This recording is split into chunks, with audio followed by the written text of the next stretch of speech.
So welcome and good morning to everyone. I'm really glad to have you here for this session on developing local government stories with data. This is the second webinar in SANEF series on municipal elections, and today we're going to be giving an overview of the SANEF 2021 election portal and the data dashboard project. So you're going to become familiar with some options that you may not have been aware of before, find out what is available for you and how to apply these to your stories in ways that work for your audience. And our panelists are here to help you see how to use and apply these tools right away. Not waiting, not holding off till the day before the election, how you could approach your coverage with more depth and how to give your readers the relevant context for really understanding what matters most during this run up to the current elections and also on the day of and the coverage after people have cast their votes. So our goal for you today is to be prepared to take that next step toward telling better stories. So as I mentioned, we are a small group, so I really encourage you to drop your questions into the chat box as we go along.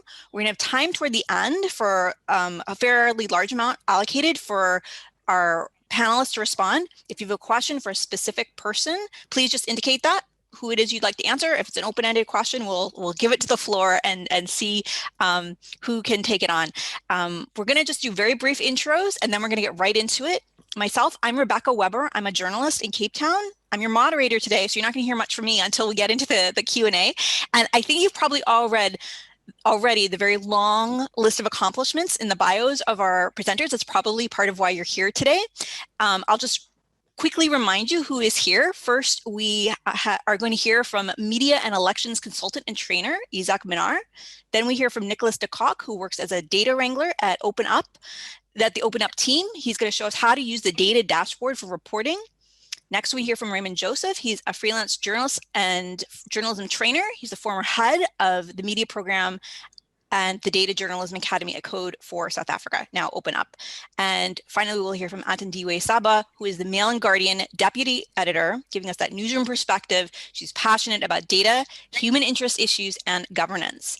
So once again, I'm going to ask you to please, I'm starting to see intros there in the chat. Please, if you haven't introduced yourself, please do go into the chat. Let us know who you are, what kind of an audience you have, and what you're hoping to get out of today's session. Any questions as they come up, please do drop them in there. We have lots of time to get into them in today's session. So with no further ado, I'm going to turn things over to Isaac. Hi there. Good morning, everybody. I'm welcoming you on behalf of the South African National Editors Forum, and we want to introduce you today to a range of resources that we're making available to journalists to cover local elections better, to cover municipal finances better, to make sure that we cover citizens and citizens' rights and citizens' experience of municipal services. So those are the kinds of stories that we are interested in. I think you can see the screen now of the SANEF website. So I just want to give you an idea of the materials available and what we're going to do today. So if you go to the SANEF website, there's two ways to get to the SANEF election portal. Firstly, I should show you that if you go to programs and you hover over elections, that you can get to our full set of resources for the 2019 elections, many of that still useful, as well as our new portal, which is a much more extensive offering of resources for journalists to cover elections. Another way to get to the portals is to scroll a little bit down and you can see here a link, visit the SANEF election portal 2021. Just to show you that what I say is true. So this is an elections page that we had for 2019. So if there's any reason that you need to go back to any previous material, it's still there, the handbook for the national and provincial elections. And if you say 1 August here, it's 1 August 2019, it's not this year. Materials that we updated at the time, including our full handbook for the 2019 elections. Now, based on that we've done with the last election, SANEF decided to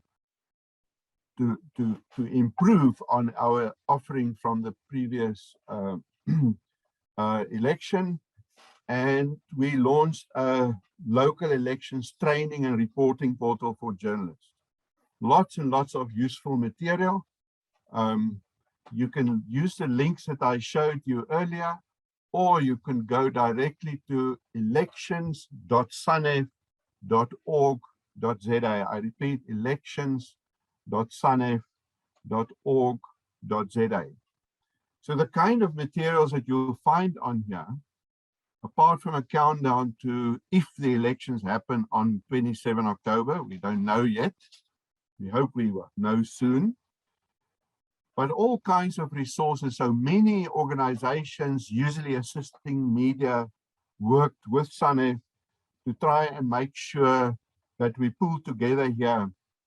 For instance, Media Monitoring Africa, with a disinformation reporting portal, who'll be working closely with our IEC.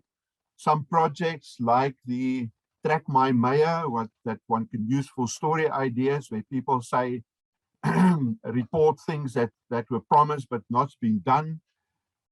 We recently had a party funding training with the IEC. Remember, something for the news diaries. End of this month, we're expecting the IEC's first party funding data to come out. So we'll have a new data set, never accessible before. And there's some training resources and how that will work that you can find there, for instance. So many different kinds of useful material that can help journalists and newsrooms, citizens, journalists and community journalists to actually improve on their coverage. We also have this full set of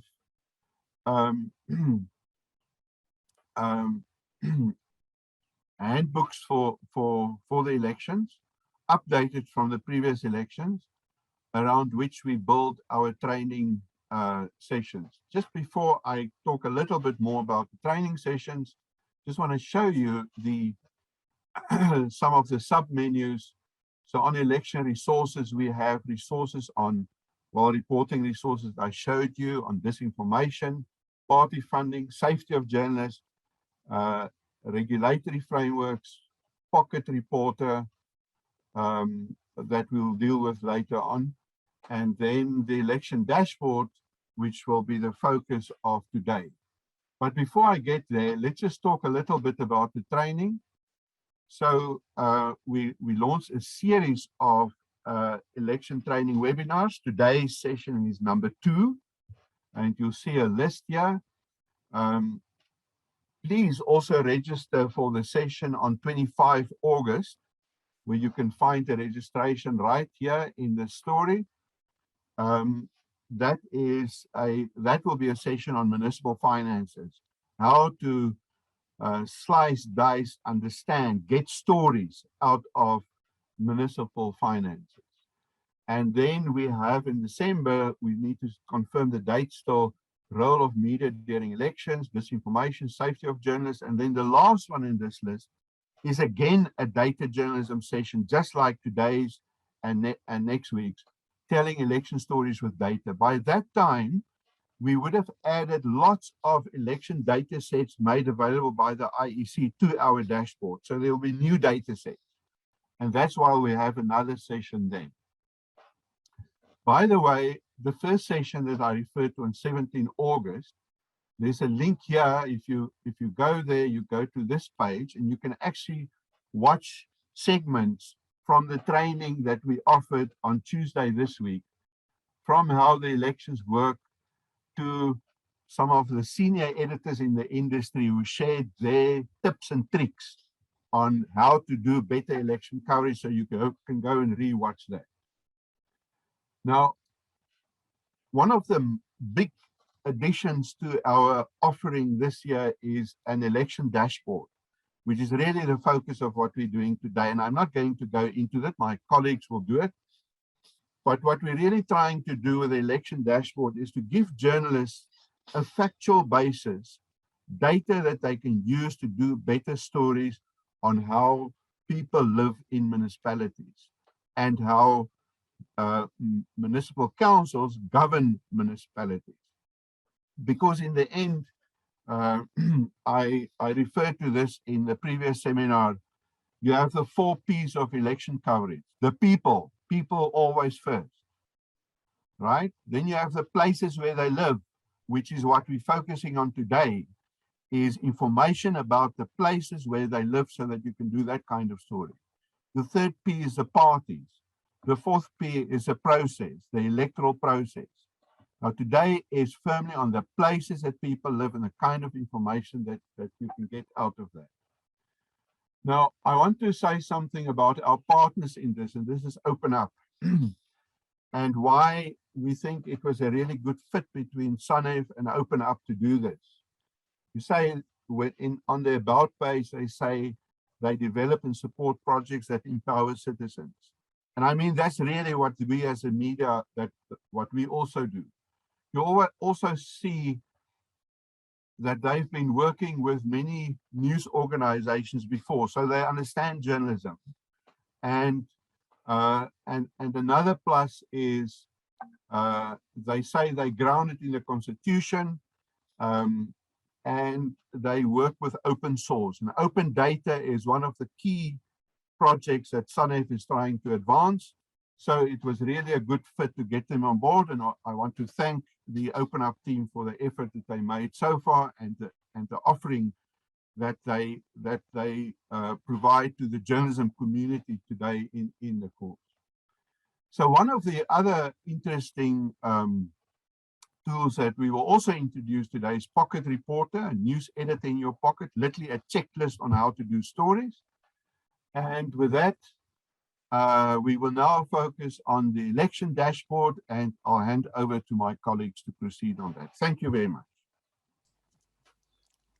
Thanks so much for that, Isaac. And I want to say a big hello to everyone who's just joining us now. I see so many of you have dropped into the chat and introduced yourself. If you haven't yet, please let us know who you are, who you write for, who you produce stories for, because we are going to have plenty of time for Q&A in this session, and we would like to get an understanding of who is here. I see a lot of people who have that data journalism background, and for those of you, I think both people who are and are not familiar with data journalism are going to get a lot out of this next section with Nicholas. He's our resident data wrangler. I'm going to turn it over to you, Nicholas. Thank you, Rebecca. I hope everyone can hear me. Good morning. It's my privilege this morning to present to you the Open Up created SANEF elections dashboard, which I've had the privilege of over the last few months working together with the team to put together a whole bunch of different data sets that can create this powerful tool that you as the journalist can use in the creation of your stories. So to start off with, how do we find the elections dashboard? It's available on the elections.sanef website, which Isaac has already guided us to. If you go over to elections dashboard, you can go to an introduction page. There's also a brief training video, and we can click on view dashboard to find the tool, which will take you to this page. For the purpose of this demonstration, I'm just going to be using an enlarged version, but it's the same tool at the end of the day. So welcome to the SANEF elections dashboard. It's made up of 3 major components, namely the rich data viewer, the point mapper, and the data mapper. So I'm going to start off with guiding you through the data mapper, where we have the option of selecting a whole bunch of indicators from the left here and displaying them on the map. So if we look at the voter turnout for each of the provinces, we can see for the Northern Cape that 61% of the population there voted. And then just to enforce that, the other 39% didn't vote, which is the data that we would expect. We can also, to find a more, to drill down into more than just a provincial aggregation, we can click on a province. So if we have a look at the Western Cape, we can then have a look at the voter turnout throughout the different district and metro municipalities. So for this example, I'm going to then look at Cape Winelands district. We can see that there was a relatively average, I guess, portion of people who didn't vote at 39%. And we can further drill down to that and see the turnout for the different local municipalities, or those who didn't vote rather. We can then select a municipality to go down to ward level, and no data is displayed here because the voter turnout data that we have doesn't go down to ward level. And you can see from the side here, the only data that we do have that goes down to a ward level is the demographics, or namely the 2011 census data. So let's have a look at that for the City of Cape Town area. We can choose what data we want to display according to the population group, or sex, or age group. So just to visualize the different population groups distribution around Cape Town, we can have a look at where wards are with the higher proportion of Black African people, or Indian and Asian, or we can look at the colored population of the City of Cape Town, or the distribution of where the white population would stay. From once we've chosen our variable at the side here, we can further filter. So I'm going to start off by looking at the males in each of the wards, and we can see that there's a pretty even split between males and females for most of the wards, around 51 to 49%, which is what we would expect. And from that, we can further have a look at, in addition to the age, the children, or the different age groups, so youth and adults and the elderly, and we can add further filters from that too. So let's go out of it and go back and look at a more provincial level. This just shows that there are other data sets that can also be used. So we have the 2016 community survey data as well. Just a heads up here though, that this data doesn't go to the ward level like the 2011 census does, because that's not data that Stats SA has provided to that depth yet. So in addition to the data mapper, there's also a point mapper functionality of WASI-Map, or rather of the elections dashboard, which I'm going to guide you through now. And for the rest of this presentation, I'm going to focus on the Ubuntu municipality, which I'm just going to search for here. So we've got various points collections data sets at the side here, and you can choose those, and that will then be displayed on the map as well. So in this case, I've chosen the locations of the SASA offices, and if I can click on one, then it will show the information associated with that. In addition to the offices, we've also got various protests data sets that we have provided courtesy of ACLED, and we can click on these points of protest or demonstration and see how ACLED has defined them. In this instance, we can see that the news source was News 24, and that a brief description was that on the 16th of January in 2020, parents demonstrated in Beaufort West demanding school transport for their children, and the roads were barricaded with burning tires. One final interesting point collection we can look at is that of police stations throughout an area. And we can see that through here, and we can also click on them and find out some more information. The third part of the elections dashboard, which in many cases might help you as a journalist and be the most useful part, is the rich data viewer. So for this example, I've chosen the Ubuntu district, which is located, or the Ubuntu municipality, which is located in the Pixley Kaseme district of the Northern Cape in South Africa. From the point mapper, from the points that I've just shown you, you can see that these ones are available in the area. So if I click download here, I would have an Excel file of all the police stations within the Ubuntu district. I can also have a look at the voter turnout, and if I hover over, I can see the percentage of the people in the area, and I can change the graph from percentage to value if that is of more interest to me. You can also download the chart as an image, which you are welcome to use in any of your stories that you're currently compiling. And if you prefer, you can download the data and then work with that yourself. We can then move on and see the demographics information again. So to start off with, we've got the age, and we can see in the Ubuntu district, it looks like the majority, or not the majority, the largest age group is the youth aged 15 to 34 at 38%.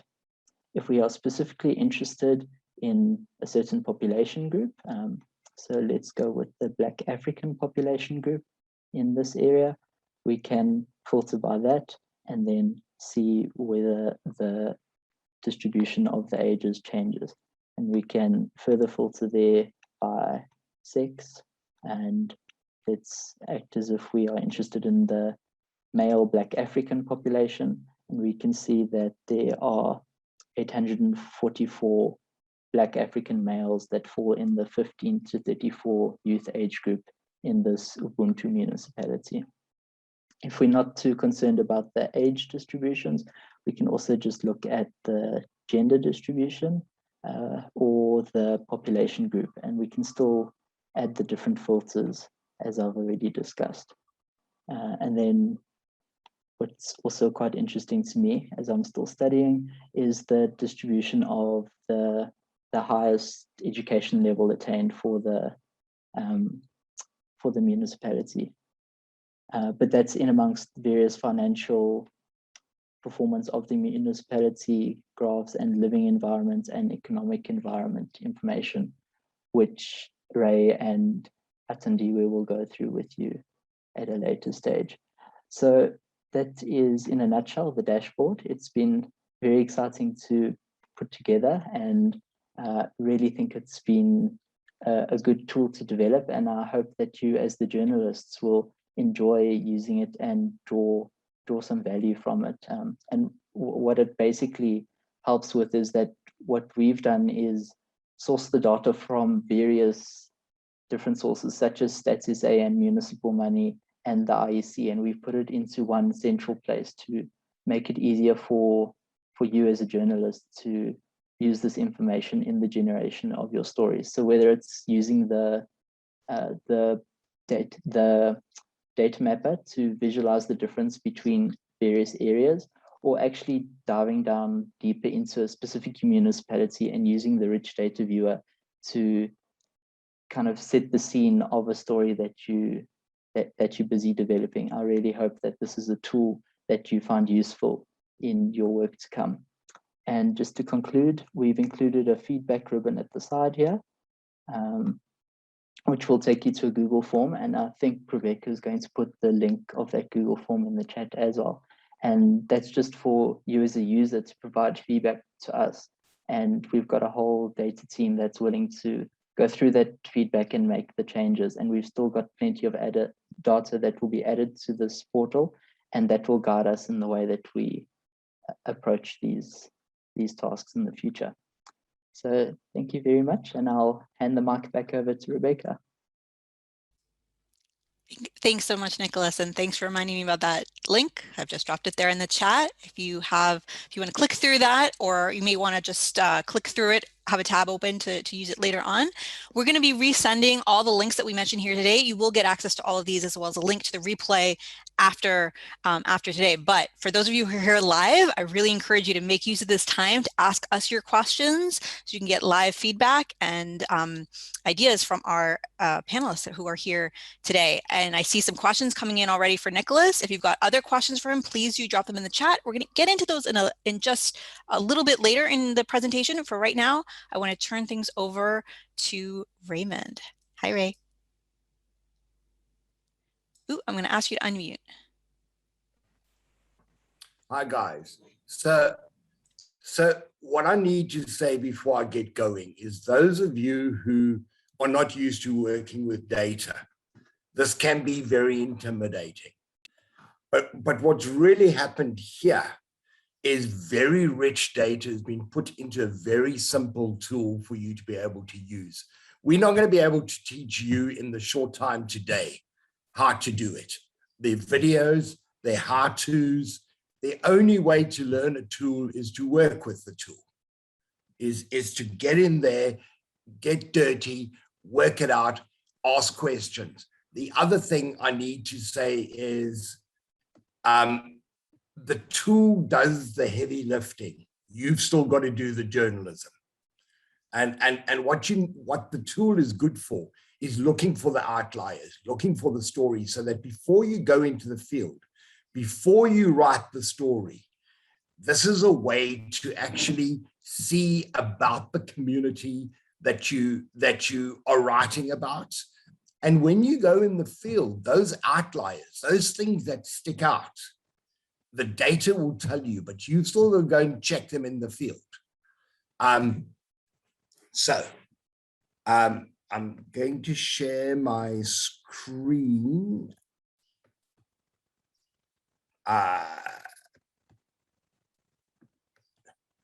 Okay, and with the election dashboard, I'm looking at a municipality called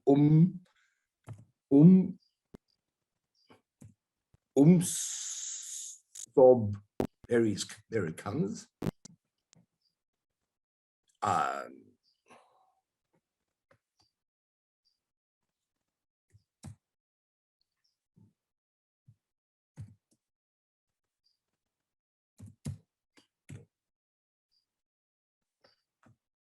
And there we are. Okay. So what we're looking at, it's a municipality in South Africa, in the Northern Cape, in the Pixley-Kaseme district, and that is the local municipality. So Nicholas has gone through the point mapping, etc. I'd like to look at the rich data.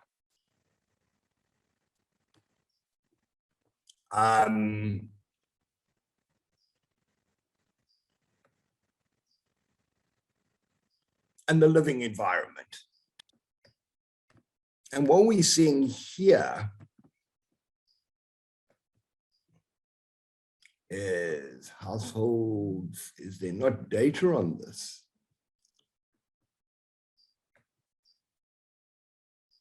Okay, I've actually gone to the economic environment. So for example, what we're looking at here, and bear in mind, I know Nicholas was talking about percentages, but it's really important to know the real figure, a percentage of what. So in this municipality, there are at least 7% of people living there who have no income whatsoever. So how do people with no income survive? And there's 435 people in this. The 12,000, so around here, what you are looking at, and what you're looking at there are people who are probably getting grants. There's the breakdown of income. So employed incomes, no income, not applicable. There are the actual numbers. This is quite a poor area. Discourage work seekers. So the way that we count unemployment, the way that we count unemployment is when someone is looking for a job and they stop looking, they stop getting counted, they become discouraged work seekers. So only 22% of this community is actually employed. You know, and as you go through it, what you start getting is what is actually going on with this. And I would urge you, I'm not really going to go into this, but what you've seen is I've searched, I've looked, and what it is giving me is details. What is very important is when you quote from the dashboard, you need to quote your source. It's either going to be the 2011 the 2011 census. At the moment, the census is supposed to be this year. They've started off the pilot of the census. They've already begun in the field. They're having to reinvent how they do the census because of COVID. So it's a bit long in the tool, but it's the best figures we got, 2016. So in between the censuses, what they do is a community survey. It's a mini census, so that it's used by government for planning. But it's really important is when you're using figures out of this, please quote the source, either the census or the 2016 community survey. Now,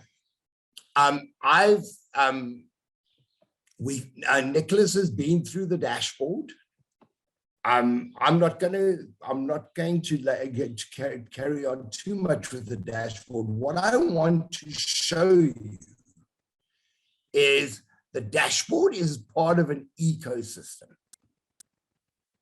I'm just going to stop sharing and then just reshare. I'm actually trying to, sorry, please bear with me. I'm just trying to get into municipal money.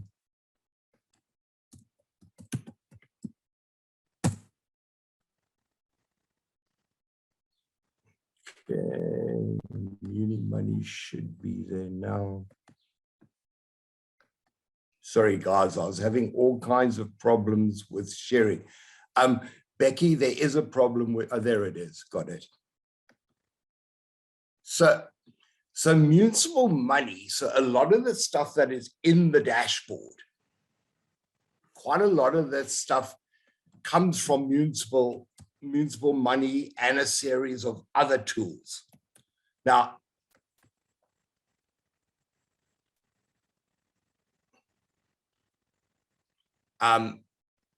and again, I've gone to exactly the same municipality. It's giving me a population, it's giving me a size of it, and it's giving me the density. It's 4.2 people per square kilometer. What you've also got are contacts for that municipality. Unfortunately, there's no cell numbers. There is a video which explains to you how it works. Let me just close the contacts down.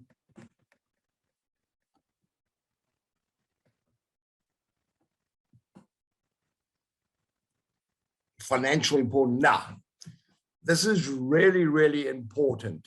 The devil is in the detail. And what you've got are Auditor General outcomes for all those years. So straight away, there's a story here. 2015, 2016, they got an unqualified emphasis on matter items. Now, what the reason for that? You've got to, they didn't file a report there, but if you click on read report, you will get a copy of the report. You need to read it. You need to explain what the Auditor General found. But suddenly what has happened after a pretty good performance over many years, suddenly this municipality got a qualified audit. There's a story there. What happened? Something went very wrong. The different audit outcomes, what do they mean? Each one of them will be explained over there. So this municipality has got 54 million Rand in the bank. It's got 54 million Rand in the bank.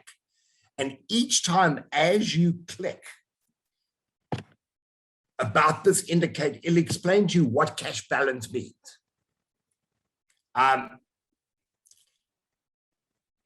It will show you how it's measured. So green is good, red is bad. And then where it says show calculation. So we know that journalists struggle to read balance sheets. What this does is where it says show calculation, it's actually going to take us to the exact page in the budget of where this is coming from. You can change the financial years. You can look at a particular month, and I like to look at audited actual. So the audit actual would be once the AG has been through it and sorted through it. Now, so they got 4.6 months of cash coverage, and they've underspent on their operating budget. It's how much the municipality has spent on its operating expenses that was planned and budgeted for. So 9.5 underspent is average. Here we are. So now 164.8%. So now we're getting into where the stories lie. About this indicator, capital spending includes spending on infrastructure projects like water, like new water pipes or building a library, etc. Underspending can lead to underdelivery of basic services. Now, something is going on. So in my experience with this is if you go to a town and you see this happening, very often around the center of town, the potholes, the gardens will be nice, the potholes will be fixed. The further out to the town, and once you start going into townships, this is where you're going to see this manifesting itself. Each time there's a video to play, how it's measured, and just to repeat. So what this is doing is there's a lot of this in the dashboard, but this is a richer view. And here we go. This is explaining to us, my apologies.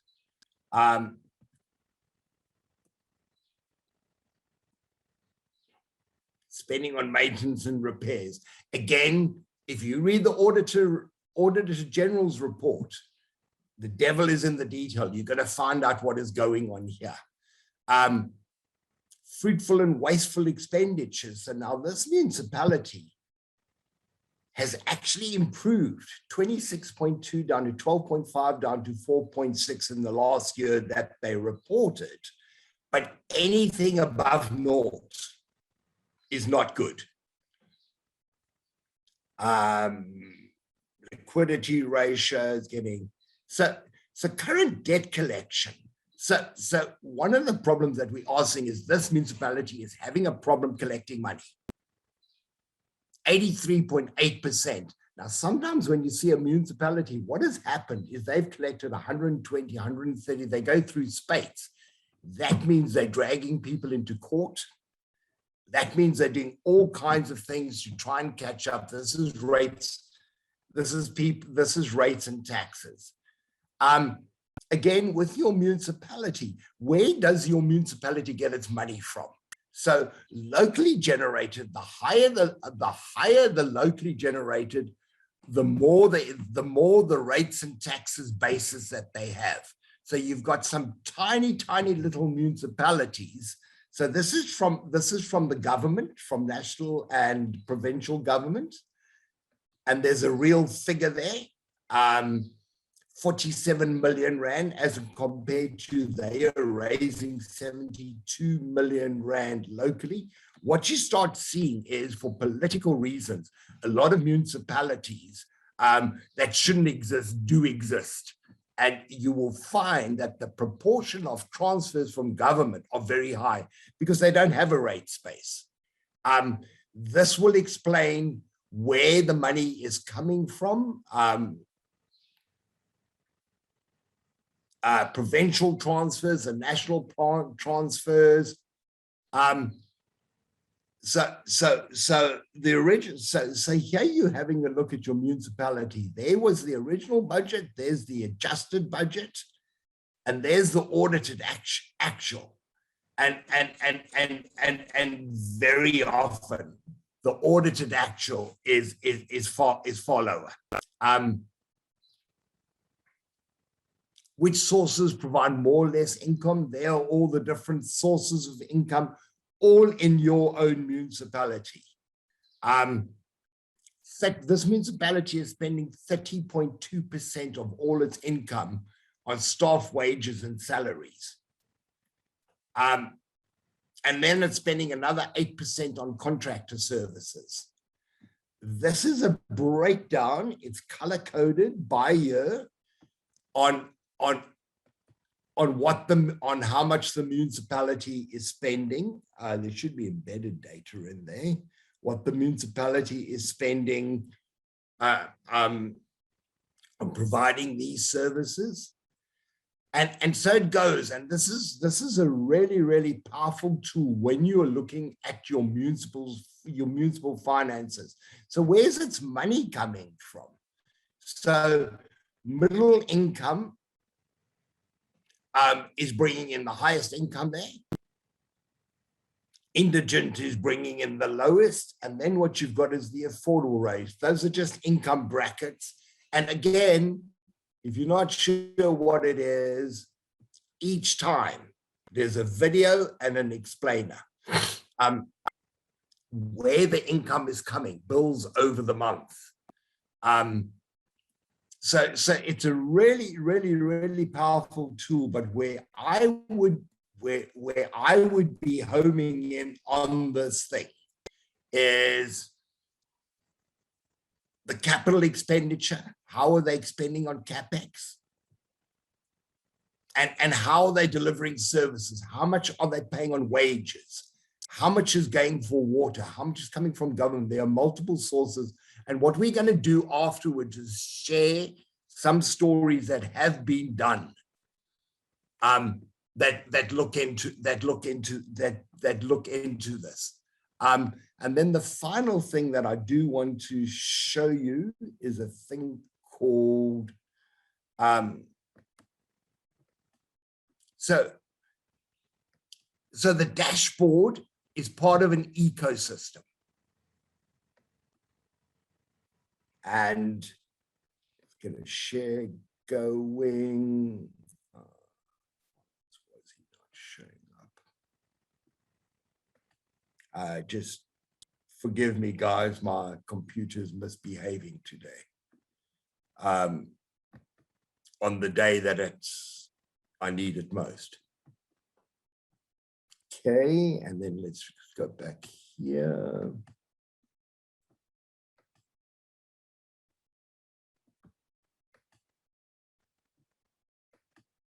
And then the final thing that I'm looking at is a tool called WASI-Map.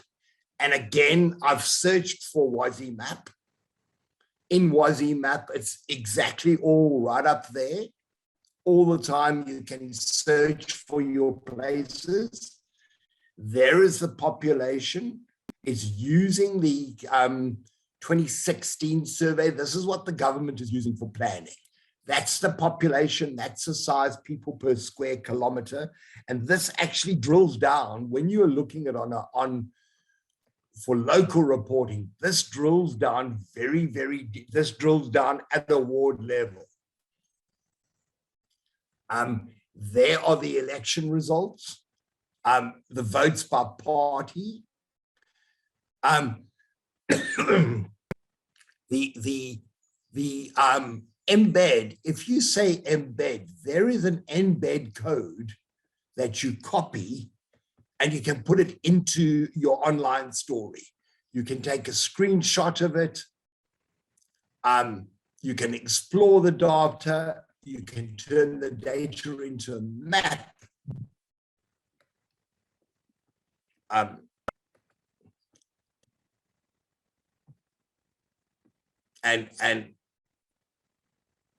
it will map.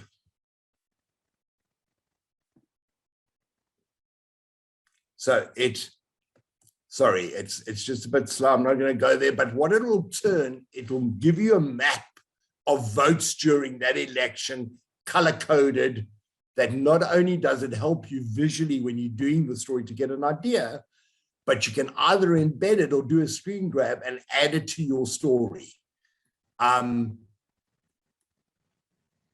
The municipal elections, this is the age range of people living in the community. When you embed a chart, it comes with the data embedded. The moment you do embed, that all this remains. The population group, how the population group is made up, the major languages, the vast majority are born in South Africa in this province. The vast majority are South African citizens. And these are households, and so the vast majority of people are living in houses. 11% are living in shacks. And that is 10% higher than the rate in the rest of the municipality, and 80% of the rate of the Northern Cape. 52% of the people own their homes. 40% of the people actually are households headed up by women. There is a breakdown of income. This is very interesting. 81% have got cell phones, their stoves, their TVs. Very high cell phone, very low telephone. And look how many people, it's quite a poor area, have got satellite. Where people are getting water from, 85% have prepaid meters. 4.8% of those people, 48% of those people have no access to electricity whatsoever. Toilet facilities. So 86.8 have access to flush or chemical toilets, but only 3.2% have no toilets. Refuge removal, employment, the annual income. So what you're actually seeing here, quite well educated, 59% grade 9 or higher, completed matric or higher. Only 1% of the people in this municipality have a postgrad degree. So you've got a child population, there is orphans, school attendants. So what you're seeing is you're able to, between the dashboard, between WASI, and between municipal money, you can get a really good idea of the people that are living in an area, their living circumstances, their income, and even if you don't go to the area, when you're writing the story, you can begin to explain and give people get an idea of it, and it really, really, really enriches your content. Don't get put off that this looks complicated. They're actually very easy tools to use. And the only way you're going to learn it, I reckon that I don't know about Itzhak, but I'm one of the oldest people here. And if I can do this and I can work this stuff out, and I've become a bit of a ninja. How have I become a ninja? Besides being an investigative reporter, I use the tools all the time. Play with them, use them. How will people be able to ask questions afterwards, Becky? So people are already asking questions and dropping them in the chat, and we encourage you to keep doing that. Anybody who's got any specific questions for Ray, sort of asking about how can you tell the municipal stories in your area as related to what Ray has just talked about, put those questions into the chat. If relevant, we can also bring you on. We can hear your voice, we can see your face when we get to the to that section, which we'll get to in just a little bit.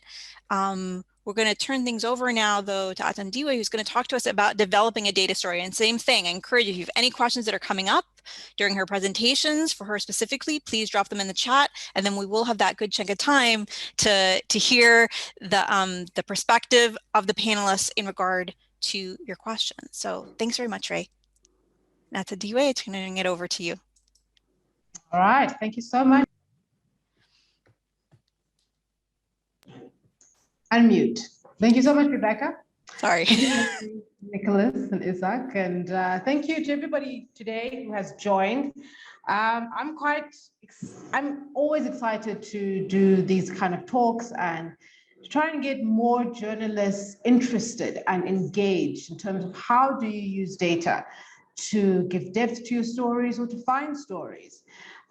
So today, most of my talking will be around specific stories that I have done with a team or team members, and specifically looking at the elections from the previous elections in 2019. I know first and foremost, most journalists find this extremely daunting. And firstly, I'm so glad that we've got so many actual journalists working on the ground, writing the stories, producing the stories, who have joined us today. And secondly, I'd like to say that SANEF has done something extremely amazing for journalists. When I started out in data journalism, there wasn't one place where we could go and find a lot of this information, and a lot of these tools were only upcoming at that point in time. And so now, as journalists, we have one place that we can go to assist us in better reporting on elections and other matters, even beyond the election coverage. So I'm going to attempt to share my screen, and then I'm going to go through the stories that we worked on at the Mail and Guardian in 2019. And as I'm talking through these stories, I will kind of put tips in between about maybe try and get more information about this or more information about this, and this can build the story in this particular way as well. All right, let me get it started. So we are looking at developing a data story.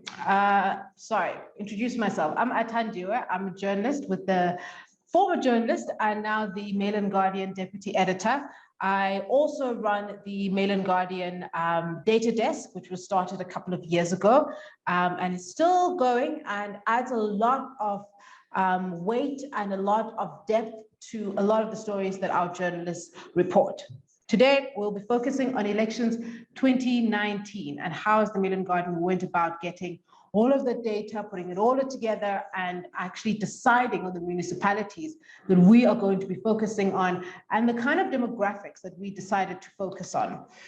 The whole idea around counting every person as the Mail and Guardian to make sure that all the different issues are included in the discussion around, I think the elections in 2019 were in May, the 8th of May in 2019. So what we wanted to do was to look at 20 years of data from the IEC in terms of where people are voting, why are they not voting, are they coming out, where are the highest voter turnouts. So I'm going to firstly briefly speak to you about the main data sets that we had used for this project and the main data sets that we consistently use for election coverage and the build-up to elections. And then secondly, I'll speak a bit about the three main pieces that we had done, focusing on the elections and how people are coming out or not coming out and what are the issues in those specific areas. And then I'll just kind of speak through some story ideas that might be helpful to you or that you can take forward.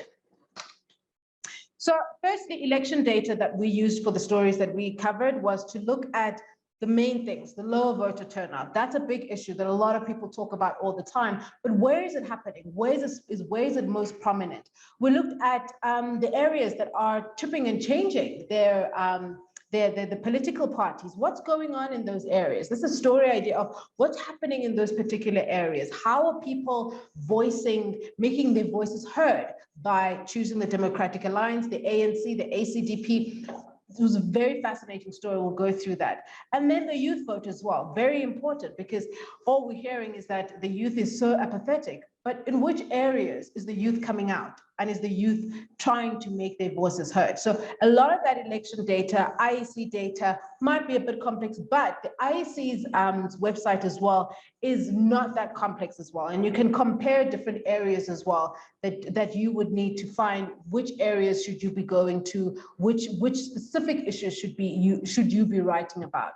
Then we looked at municipal data. Once we already had the election data that kind of sent us in a particular direction, you'd look at the municipal data. What has been happening in that municipality, the performance of that municipality, the performance of that region, the performance of elections as well on that municipality, who has come in, who has gone out, what's happening with the mayors, who's the new mayor, how many councillors, can you find the councillors' cell phone numbers on different data portals as well. And then we also looked a bit about the financial data. The financial data speaks to service delivery, which projects are currently underway. And that directly connects with what the people on the ground have to say. Because if you go into a community that has a low voter turnout and there are no RDP houses, no flushing toilets, no running water in that particular area, in that municipality, then you know why, based on the financial data that you find. Sorry. Okay, so one of the stories that we had covered, I'd mentioned actually a couple of days ago that even though this project took us a little while to go through the IEC data, and that's not what we're expecting of all journalists, because we had quite a small team that was able to go through a lot of data in a short span of time, then the journalism had to happen. So one of the areas that we had found was Umdoni municipality out there in KZN. And in this specific ward, we had found that it is the one ward in the whole country where there have been, I think, 6 different political parties that have actually been representing that particular ward over a span of about 8 elections. This was quite interesting for us. That's what the data told us. So the data can be one of 2 things for you when you are using it. It can either be your source, just like any other source. When you speak to somebody and he says, well, I've got a tip-off for you, the data can be that tip-off for you. And just as you would on any other source, you would interrogate that, compare that, go and ask more questions about that. That's what the data here in these series of examples that I'll be showing, that's what the data here did for us. It was a source for us. And then we had to interrogate and compare. How is Umdoni different? This particular ward, Ward 7 in Umdoni, how is it different from all the other wards in Umdoni and in KZN and in the country? To find out that they are the only ward that has had so many different representatives over the past 8 years. And this is fascinating for us. And we had to send a journalist there. Luckily, we had somebody in KZN, Patty Harper. Patty Harper went to Umdoni to try and find out what is going on in this particular ward, to speak to people there. And the people there were telling us, yes, they vote. Umdoni had a very high turnout. So now you're already seeing that what we've done, the data has given us a place to go to.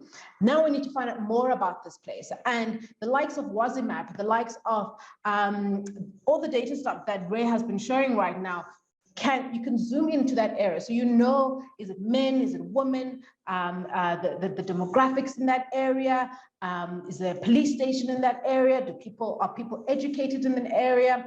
And also the election data shows you that there's quite a high turnout. So these people want to vote. They know how to make sure that either they get their services or they chuck out any political party that does not give them what they want.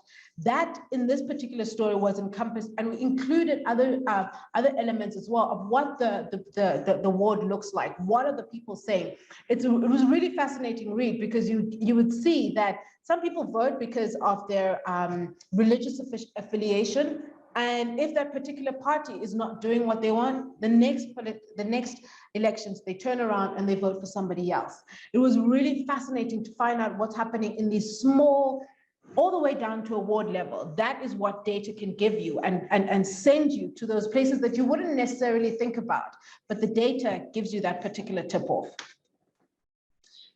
Then this one particular story, I think not the What Women Want. What Women Want story was based on voter turnout over years of women and men in comparison to men and so forth. The main story here that I'll be focusing on is the Ligwa Diamane municipality, where voters will not come out to vote. They had the lowest voter turnout. So going there to speak to people, you do your background work.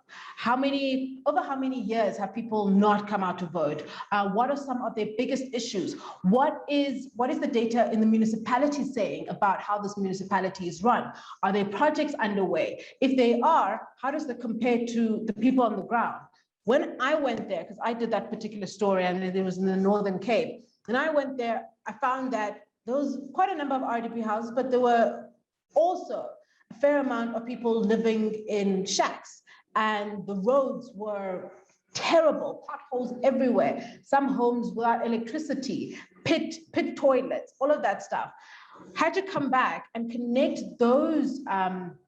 This is the second part. Remember, I told you that there's two things that data does. Either it will show you where the story is as a source, or the second part, it will give substance to some of the information that you find on the ground there. One of the women that I had spoken to, she's like, we haven't had electricity. She's an ANC Women League member.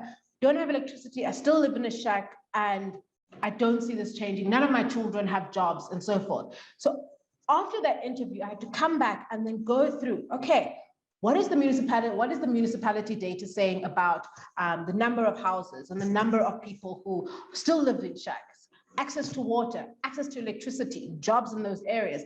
All that data then can be used to give depth to this particular story. Because I've gone, the data has shown me where to go to, I've done the interviews, I've done the journalism, and then I've come back and said, okay, I want to give more depth. Because I've interviewed one or two of the people living in these circumstances, how bigger is the problem in this area, so that these people's stories can be spoken of on a much bigger and general level, and more people can understand. Our readers can broader understand that this is not a problem that affects one or two people in this particular municipality. That is what data can do. So it can send you somewhere, can be your source, or secondly, it can give your story much more credibility. Because as journalists, we can't speak to 100 people. We don't have that time like a researcher does, because a researcher would have a year to work on something or a longer time to work on something. But you go out there, you speak to 2 or 3 of the people, but now you want to broaden out and show people that there's actually a much bigger problem here. Go to the data, the sources, the resources are there. And with SANEF putting it in all in one place for us, to simply go there. 10 years ago, I was still looking around and trying to find where the data is. And over years, I kind of got to learn where specific data lives, and then I have to clean it up myself. However, SANEF now has been able to put this together to say, you don't have to be cleaning up data, or race it. No more heavy lifting. You don't have to be cleaning up data. You don't have to be thinking about where to find it. This data allows for your stories to have much more broader approach.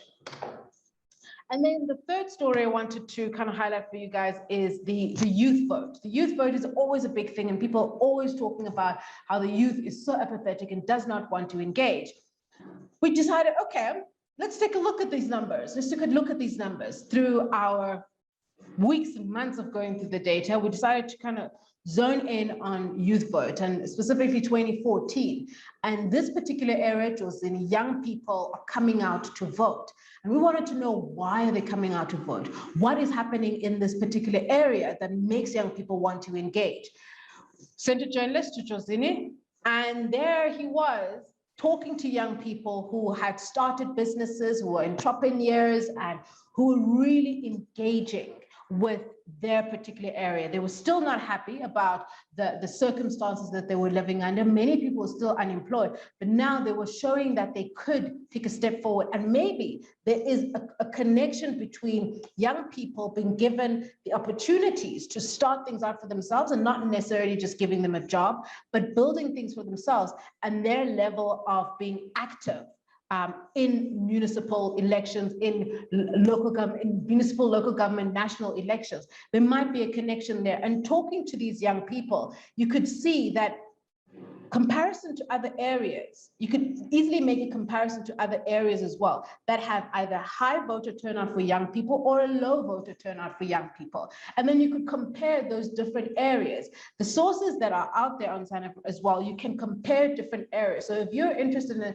specific area, a specific municipality or ward, and you have found, and the data has told you, and your data has been your source and has told you that this interesting thing is happening here, this is an outlier in this particular area, take that and compare it to other similar looking or similar municipalities or area with similar circumstances, and see the story that comes out of that. And as I said, that 2 things, your source and it will give your stories depth. And I know a lot of journalists don't have, that's mostly how I started actually. We don't have the resources, we don't have the support, there's a lot that we don't have around how to get data journalism into our stories. But what we do have is we do have the people already talking to us, the people on the ground already telling us what is happening in their areas. So we're not going to have 6 months to go through thousands of rows of data from the IEC, but you already have people already on social media, on Facebook, texting you as a journalist to say, there's this problem in my area. And you're thinking, no, man, this is just one person. Take that person's issue, go to the municipal data, the money data, the service delivery data that's there in one place for you, and find out, is this a bigger problem than just this one person? And if it is, then collate those different areas where there's a problem and go to those areas. Specifically talking about elections and how to cover elections, use this data. It's so important. It is so important so that, and it's not just about writing stories and getting stories out there. It's to give our readers depth, because what we do as journalists is for the reader. It's to give them more information about the areas that they live in, the issues that they have to battle with and deal with. Keep that in mind when you're going after this kind of data and you're going after the stories that you are going after. Thinking about what would the reader need? What would the person who listens to my radio show or who listens to this bulletin or who reads this particular story, what do they need? Do they need to know about the municipal finances in the past 3 years? Have a box with your story, or have a side thing for your bulletin that says, actually, these are the big things that are currently happening in this municipality outside of the story. Data will give your story so much more depth. Municipalities, what's happening with the mayors? What's happening with your mayors? Have they chipped and changed mayors? Why have they chipped and changed mayors? I'm just kind of spitballing some story ideas that might help you in the different areas that you're covering. Have they chipped and changed mayors over the years? Why are they doing that? Should you go there to that particular area and ask ordinary people walking on the street, why has the mayor changed? You will find the story there. People, I mentioned, people already talking to us journalists through different social media, and they're sending emails to our email addresses and our company email addresses. Read those emails. One person's story, you find the data, you extrapolate so much more to say this is actually a big problem in this area, even though one person got in contact with you. Look at the money, follow the money. If a municipality says that this is what they had planned to do 3 years ago, has that thing been done in that particular area? Go to that particular area, speak to the people about what it means to them that that thing was not done. Where did that money go? Speak to them. That builds up your story as well. There's lots of plans that municipalities have and lots of plans that councillors have said would happen. Have those things happen. Then go to the data and find out how big that problem is. Service delivery, huge deal, and we're constantly hearing about it.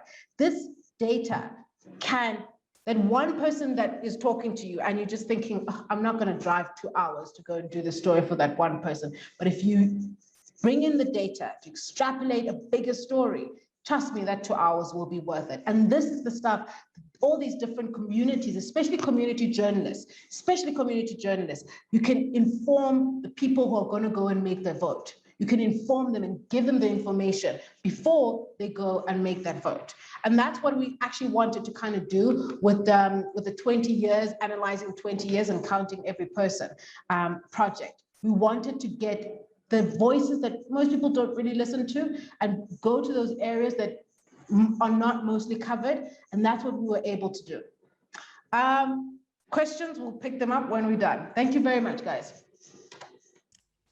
Thanks so much. That's really interesting. One of the things that I really hear you saying is that there's that ability to come to the story from any perspective, whatever stage you are, right? So that you can start off with, if you're used to doing more traditional reporting, you go to your source, you get a human story, but it's not just an anecdote. Then we go and do the data afterwards. And it can also be the other way. We look to see what's here. You're just sitting at your computer. What's the outlier? What's unusual?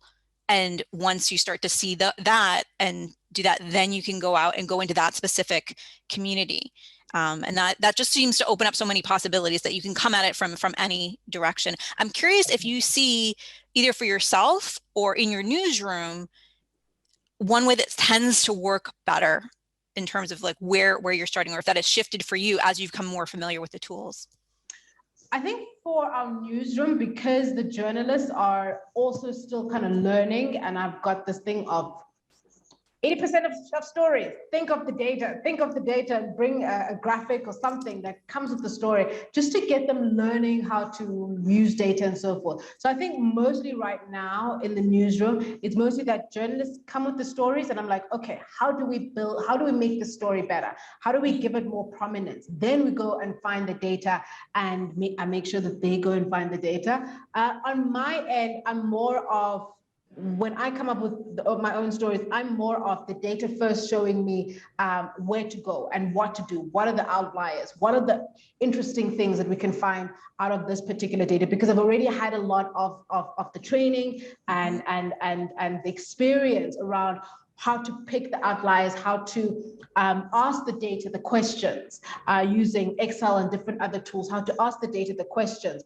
But I think as a starting point with anybody who wants to come into journalism and start actually understanding and enjoying using data is to start off that one person is telling me this in this particular aspect. Let me find out if it's a bigger and broader problem.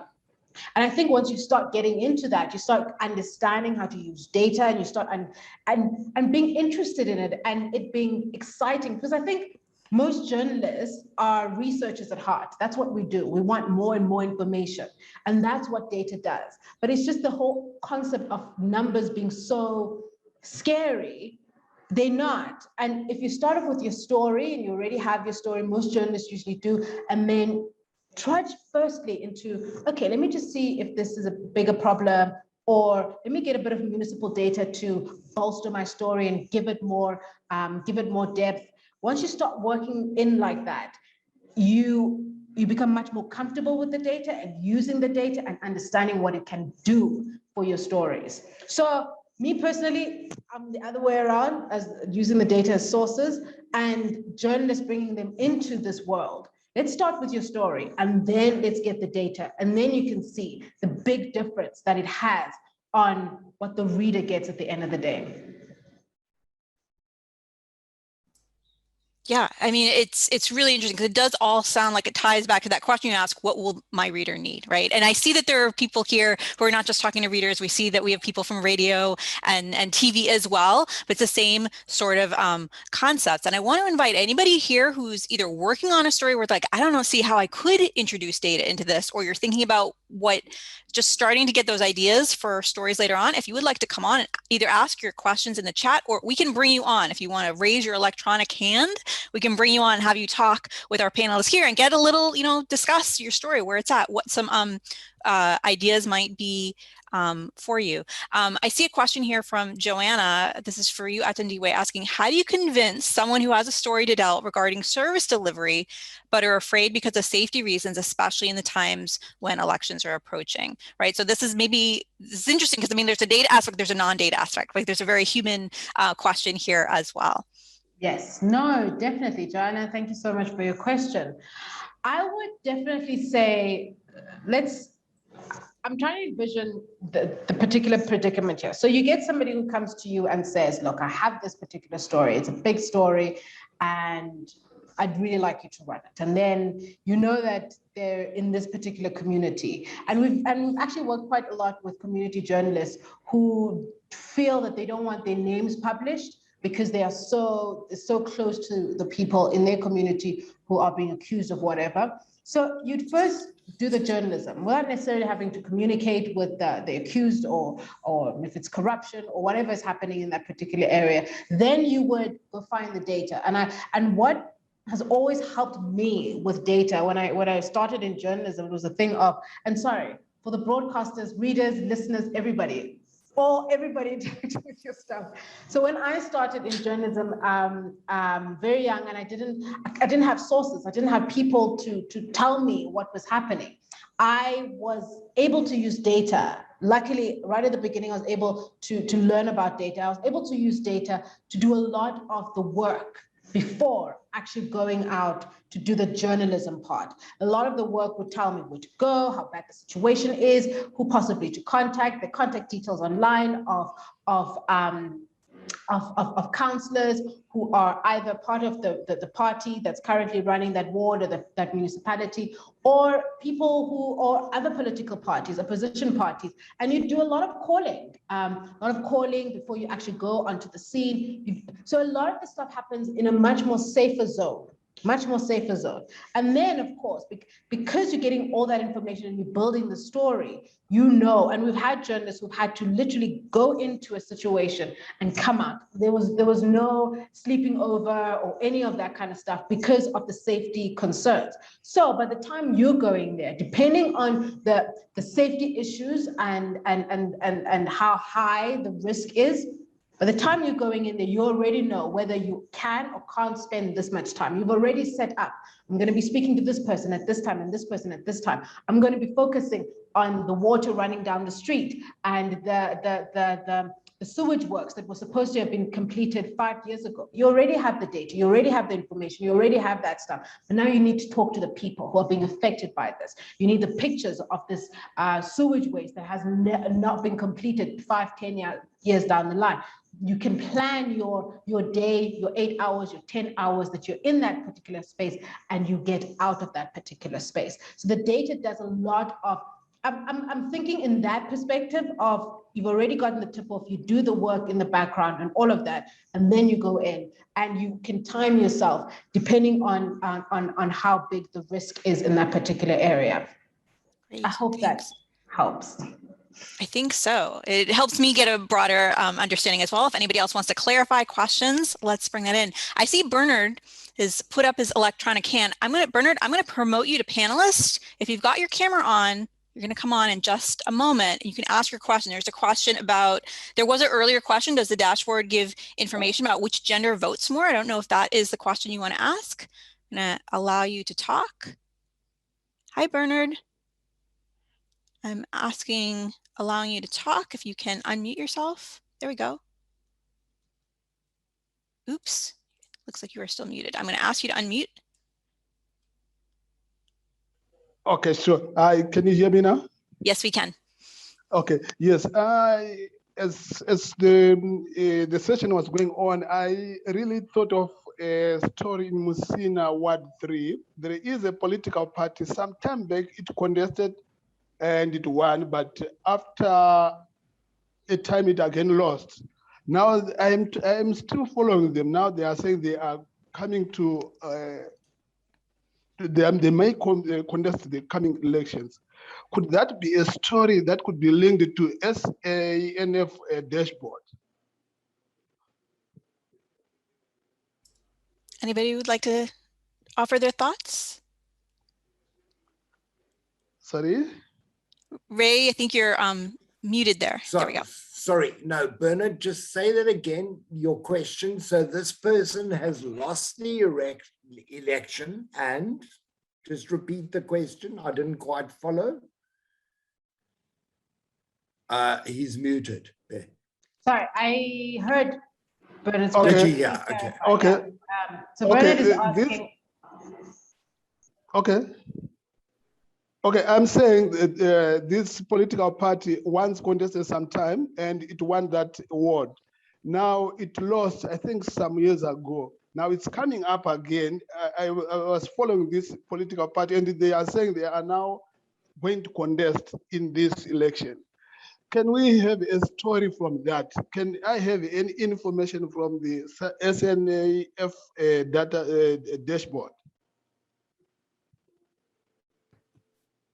So Bernard, I mean, all you can do with the dashboard and the other tools is look back at previous elections and see how the parties fared.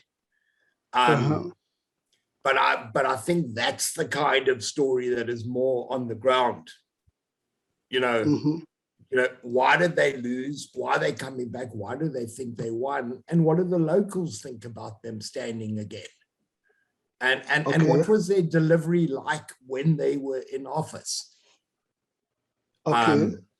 So I think that's more a straight journalism story than a data story beyond previous election results.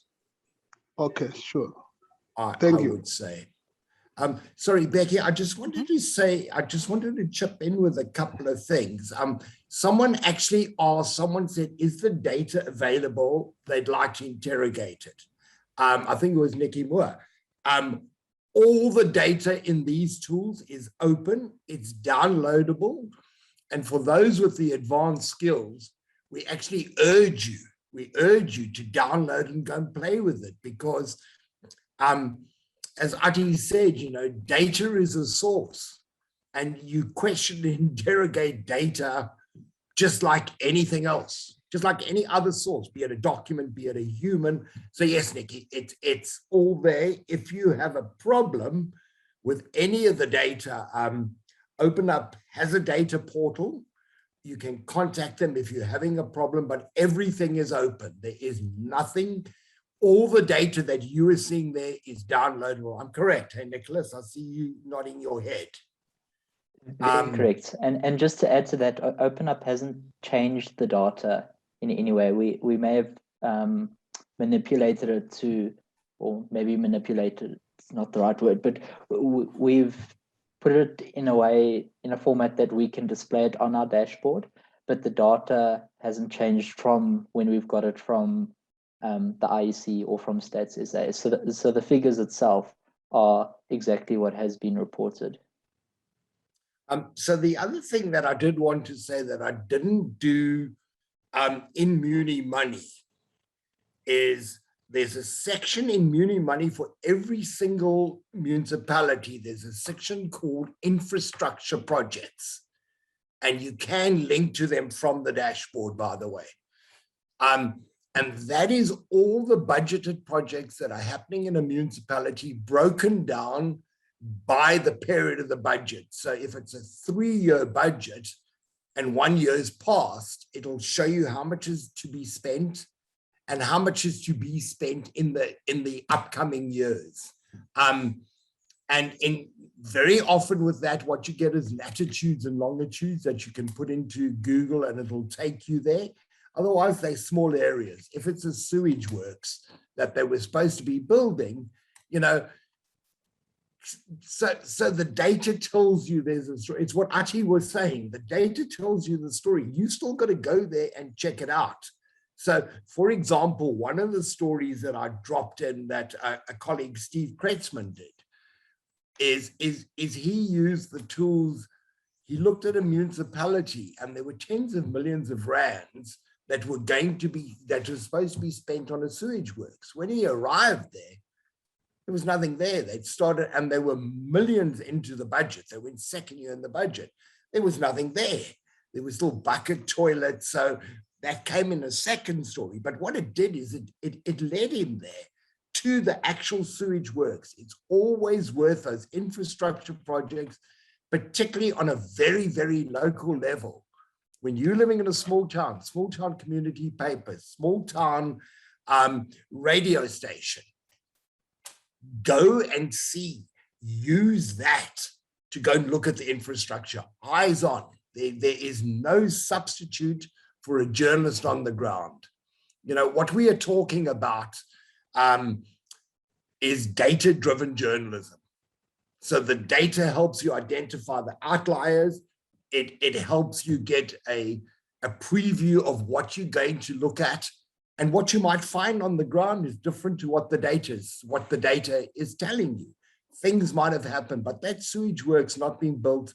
And then the other thing, I think I would hope there's a lot of young people on this call, because data, the ability to work with spreadsheets and data, if you can't do it, there's lots of free courses. These are jobs that are going to become very, very valuable in the newsroom. And I urge you guys to learn about it. Learn to use spreadsheets.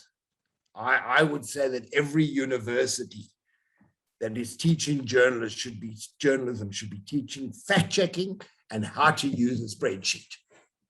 And both of those, but you can learn it online, because as Nikki Moore asked the question, is the data available?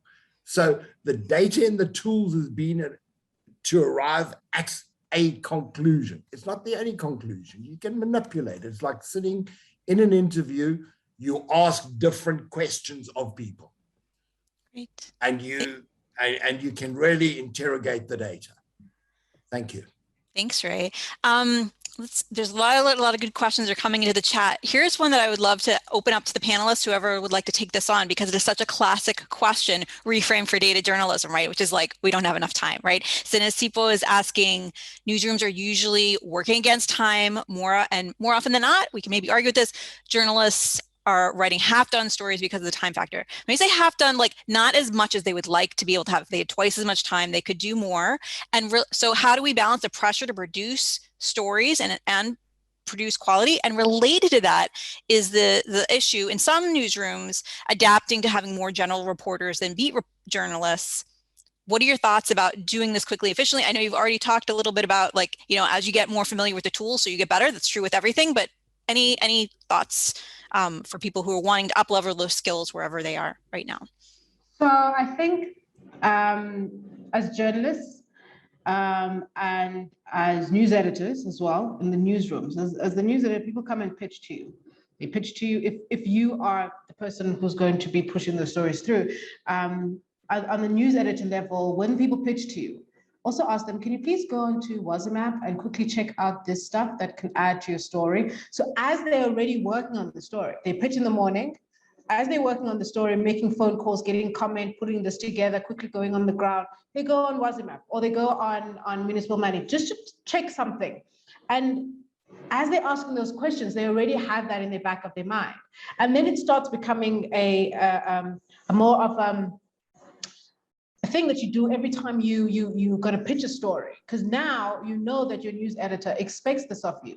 So across the board, anybody wants to cover elections in this newsroom, firstly, you have to bring one data element to it. So as soon as they start thinking about pitching, they're already thinking about, okay, where do I find that extra thing? So I'm going to be talking about the running sewage, blah, blah. Can I quickly find out how much money has been spent by my municipality on this? That doesn't take more than like 15 minutes. You click on you can see the projects, blah, blah. You can, it doesn't, it's not it's an extra element, just like having to write questions to somebody else to get comment on those.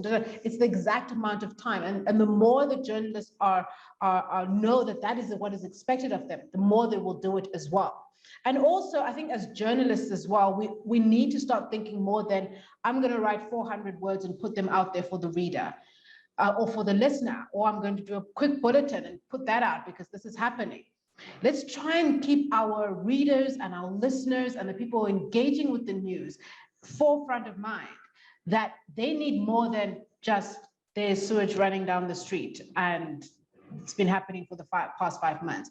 The why of it. And the why of it, I think if more journalists have that in mind, the why of it, and giving the readers and listeners more, they will take that extra 15, 20 minutes to just quickly check how long has this been going on for? How much money has been wasted here? It's just that little bit more information, and then you get used to it.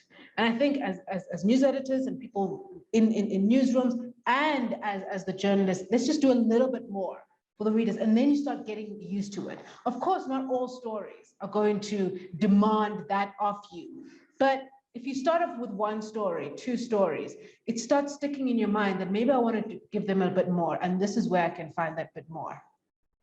So that one extra step wherever you are, if it's a 400-word story or if it's a 2-month-long investigation, we're just looking for that one more step than you normally would take. Not everybody's got the 2 data journalists working full-time for them. Ray, I see you have your hand raised. Did you want to add something on to what Antondiwe was just saying? So yes, I mean, when you're working on a story, you know, factoring time to do research, if you're not doing journalism. You're just a stenographer. You're just writing down what people are telling you, you know, and getting good and using this tool is going to advance you in the newsroom. There are jobs out of this, guys. Real world. There's real world stuff happening.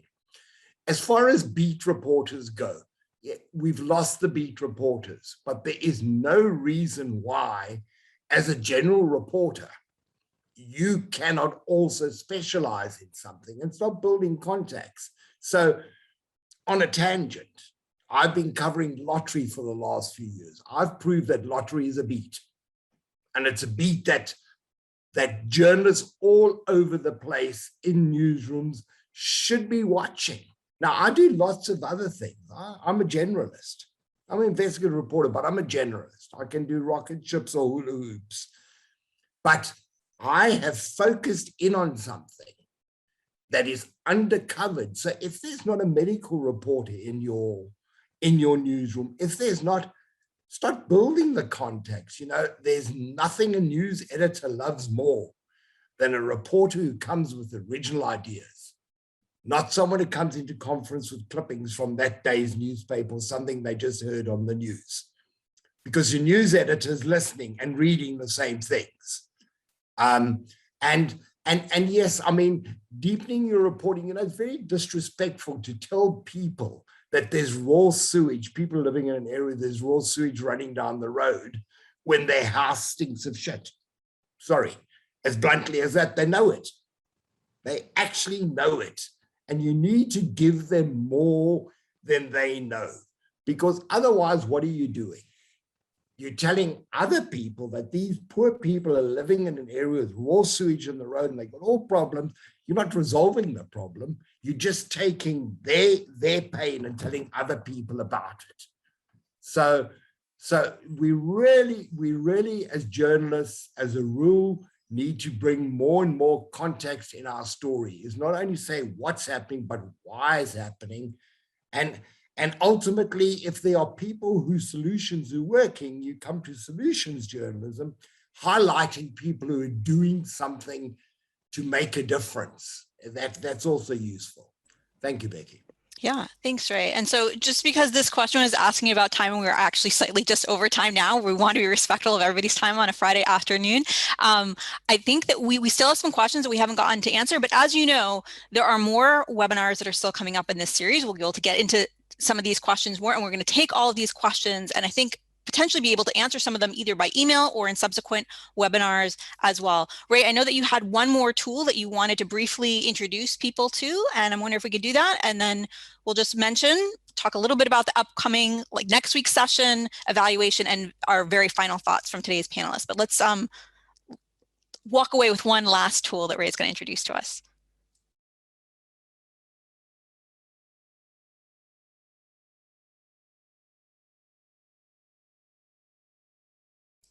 Ooh, Ray, I'm going to ask you to unmute there. There we go.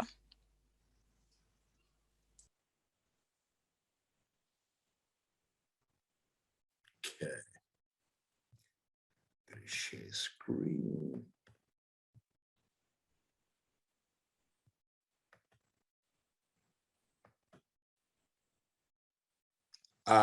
Hopefully you can see that.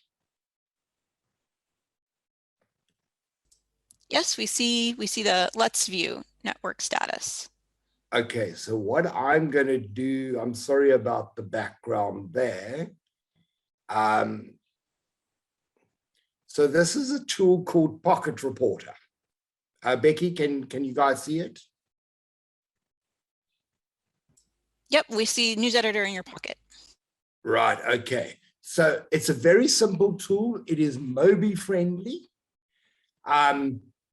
It's aimed at helping you when you go out in a story, make sure that you collect good information.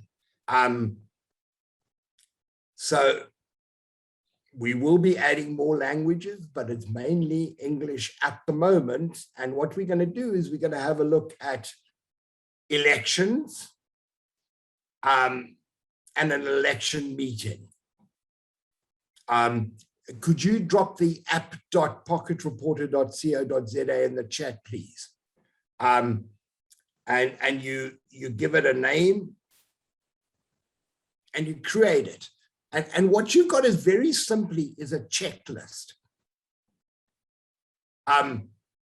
of questions. It's a reminder of what to do and what information to get.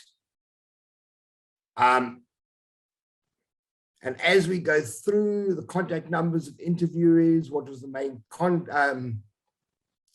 topic, double check correct spelling and address, etc., etc., etc. Once you are finished, you can then send this information either via WhatsApp or via email to yourself or to your news editor. Now, it's built in a way that you can delete it, because a lot of people who are using this tool are in countries where it's really dangerous. And they ask for the ability to delete the story. When you download it for the very first time, you'll get a prompt to add it to your home screen, so you don't have to keep on going to it all the time. I just want to go quickly to, let's say, service delivery.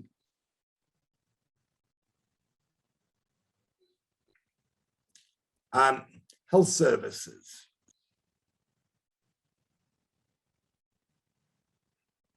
What is the name of the hospital or clinic where it's situated? What is the response for officials delivering services? Have patients visited previously? Was their file available? How far did they travel? How did they get there? What was the cost of their return fare? And you can always go back to your original stories. And this is really aimed at, this tool is aimed at, I'm not going to go no further. This tool is aimed at, our colleagues in the community media, our colleagues at radio stations where you're using less experienced, more junior reporters, and newsrooms. This is a really good tool to make sure that when the reporter goes out, that they come back with the right information. Because, you know, there's nothing worse than going out and you forgot to ask a question and you don't know how to contact the person afterwards. We will be adding, within the next few days, we will be adding the 20, they're also on the SANEF dashboard, but we will also add to this tool all kinds of election resources, the press code, the elections code, manifestos will be added, party manifestos as they come. And like we say, it's a news editor in your pocket. It's two things. On the one part is a template. It is a template that you fill in to make sure you don't forget anything. And the other part are useful resources, links to useful resources, including back to the dashboard. Thank you, Becky. Thanks, Ray. And actually, Ray, I'm going to ask you to give us, you know, your one sort of like parting sentence or parting thought for us. And we're going to go through this with all the panelists to just give us that one last thought that they have, maybe reinforcing something that you said earlier or repeating something somebody else has said. Just say like, this is the one thing. I really want to thank all of you for bringing your advice and your perspective. For me, definitely the thing is just that one thing. It doesn't have to be overwhelming. It doesn't mean that we're trying to necessarily, we might say that in the future, we want to change and radicalize the way that we're reporting. But for this one next story, let's add on that one next thing and just get a little bit better at that, bringing in that extra depth and context and making sure that our readers or listeners or viewers are really having the best possible story told for them. As was mentioned earlier, we are doing a series of webinars. Next week's is going to be reporting on municipal finances. That's a week from, well, it's on Wednesday, on the 25th of August. You can sign up for that at the same place you signed up for this one, and you'll be getting emails with all the links and the resources that were mentioned here today. I'm also going to just drop in the chat. You'll get this in the email as well, a link to evaluation form for today's webinar, so you can give us a little bit of feedback about what you'd like to see next, and make sure that that information can be used in applying to how the rest of the webinars are produced. So as I said, let's give each of the panelists a final thought that they have to leave us with today. Looking forward to the stories. Let's do, I see on my screen, I see Ray, then Isaac, Nicholas, and Atandiwe. So Ray, final thoughts? So, guys, don't be scared of data. Don't be scared of the tools. They will make you a better journalist, and they will make you will be able to tell better stories, and ultimately they'll help you advance your career. It's no good just to be a straight reporter anymore. Don't be intimidated. Just play with the tools, get used to them. You know, listen, if an old guy like me can do this, you youngsters shouldn't have a problem. Thank you. Thanks, Ray. And Isaac, what are your final thoughts for us today? Thank you. I want to encourage people to try and use Data Dashboard. It's a new thing. It's an experiment. We want to see how it's working for you. We want to improve it if we can. There's an opportunity on the dashboard where you can drop your comments. There's also on the portal itself, there's also all kinds of resources to help you, a guide to help you. There's a video that explains it to you if you just want to check again on the basics. All the segments from today will be uploaded so you can get it. And secondly, if you hear about anything that you think can help you or other journalists, let us know and we'll add it to the portal. Thank you. Thanks so much for that, Isaac. And Nicholas, what are your thoughts to wrap today? Parting thoughts. I think what's been made overwhelmingly clear is the value of data within the journalism industry. And what previously was one of the major challenges was finding that data. And thanks to Open Up and the collaboration with SANEF and many other companies developing tools such as Pocket Reporter and the elections dashboard, it's no longer one of the major challenges journalists will face. So I encourage everyone to make use of the tools. Thanks, Nicholas. And Atandiwe, thoughts for on a Friday afternoon? I think all the journalists, specifically, all the journalists, broadcast, newspaper, online, blogging, think about your reader. Think about the information that your reader needs to make the best decision, because that's what elections are about. And go and use these tools to give your audience what they need to make the best decisions. And I think for me, that's why we do journalism. And data is just another way of us doing it better. And this collaboration gave it to us on the silver platter. And so I would definitely encourage everybody, just start a little bit. Doesn't have to be a whole data set. Just check for some information to add onto your story, and you start that way. Becky, I think if people, before we go, if people want to copy any of the links, they should do it now, because once they leave, those links are lost. There's quite a few links that have been dropped in the chat.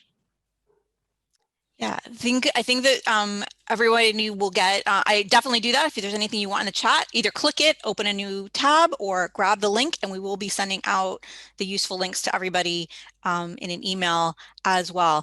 I want to say thank you so much to each of you for bringing your different perspectives and knowledge and insight. I found this a really inspiring session. I hope that you all did as well. Thanks to all of you who came out live today, or if you're watching on the replay, for your great questions. We will be getting into some of them still in future sessions. And thanks so much to Open Up and to SANEF for making this all possible. I hope to see what comes up in your reporting and your stories from today's sessions. Do let us know. Thanks, everybody, and have a great rest of your day. Bye-bye. Thank you. Bye.